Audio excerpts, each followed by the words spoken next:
సువిశేష పఠనము. మార్కు సువార్త 4వ అధ్యాయము 35వ వచనం నుంచి 41వ వచనం వరకు. ఆ దినము సాయం సమయమున మనము సరస్సు దాటి ఆవలి తీరమునకు పోవుదము రండు అని యేసు శిష్యులతో చెప్పెను. అంతట శిష్యులు ఆ జనసమూహమును వీడి యేసును పడవలో తీసుకుని పోయిరి.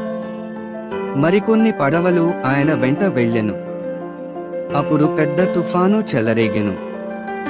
అలలు పెద్ద ఎత్తున లేచి పడవను చిందరవందర చేయిచు దానిని ముంచివేయినట్లుండెను.